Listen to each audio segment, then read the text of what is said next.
ចាសូមជម្រាបសួរពុកម៉ែបងប្អូនដែលនិយមតាមដានតម្រុយឆ្នោតវៀតណាមចាមកជួបជាមួយនឹងនាងខ្ញុំទៀតហើយនៅក្នុង Channel YouTube បារមីអ្នកគ្រូកំប៉ោងចាដែលមានលេខល្អលេខហេងសម្រាប់ពុកម៉ែបងប្អូនដើម្បីយកទៅផ្សងសំណាងដែលមាន2វេនគឺម៉ោង4កន្លះនិងម៉ោង6កន្លះចាដោយសពដងមុននឹងយកតម្រុយនៅថ្ងៃទី20យើងក៏មកផ្ទៀងផ្ទាត់តម្រុយនៅថ្ងៃទី19ទាំងអស់គ្នាចាពុកម៉ែបងប្អូនចាដោយលេខអូនេះខ្ញុំក៏មានឲ្យខ្ទង់10ជាមួយនឹងខ្ទង់6ចាគឺចូលបានតាមខ្ទង់ទេគឺចូលបាននៅខ្ទង់10ចានៅម៉ោង4កន្លះ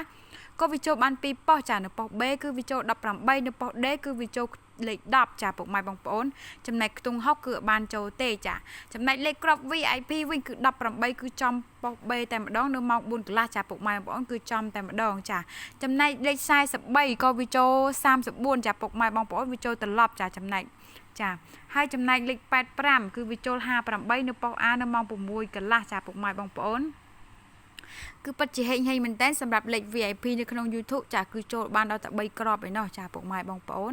ចាចំណែកពុកម៉ែបងប្អូនដែលខមមកឬក៏ឆាតមកចាក៏សូមអធិស្ឋានផងដែរចាគឺថ្ងៃនេះអត់បានចូលទេចាគឺអត់បានចូលទេចាក៏សូមអធិស្ឋានផងដែរចាហើយសង្ឃឹមថាថ្ងៃថ្មីនឹងបានចូលត្រឡប់មកវិញចាបានចូលហេងត្រឡប់មកវិញចាដូច្នេះកុំឲ្យខាតពេលវេលាយូរយើងមកយកតម្រុយនៅថ្ងៃទី20ទាំងអស់គ្នាចានេះខ្ញុំសូមដូរថ្ងៃខែសិនចាដល់ថ្ងៃទី20លេខអូននេះខ្ញុំក៏មានឲ្យ2ខ្ទង់ដដែលចាគឺខ្ទង់0ចាគឺខ្ទង់0ជាមួយនឹងខ្ទង់30ចាចំណែកលេខគ្រាប់ VIP វិញក៏មាន4គ្រាប់ដដែលចាចាដែលមានលេខ09ចា27ចា38ចានឹង62ចាពុកម៉ែបងប្អូនដែលឆ្លាញ់លេខគ្រាប់ VIP ចាឬក៏ខ្ទង់អូអាចយកទៅផ្សងសំណាងបានចាគឺពិតជាពុកម៉ែបងប្អូនដឹងហើយគឺហេងមែនតែនចាចំណែកបងប្អូនពុកម៉ែបងប្អូនដែលចង់បានលេខចំប៉ុស្តិ៍ចាលេខចំវេនចាអាចឆាតមក Facebook បារមីអ្នកគ្រូកំប៉ោងបានចាឬក៏អាចទំនាក់ទំនងមកលេខទូរស័ព្ទ097 28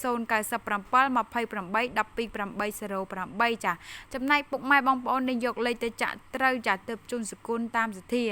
ហើយពុកម៉ែបងប្អូននៅក្នុង YouTube ចាកុំភ្លេចចុច Subscribe និង Like Channel YouTube ម្នាក់មួយផងចារួចដាក់សញ្ញាកណ្ដឹងដើម្បីទទួលបានវីដេអូថ្មីនៅថ្ងៃស្អែកជាបន្ត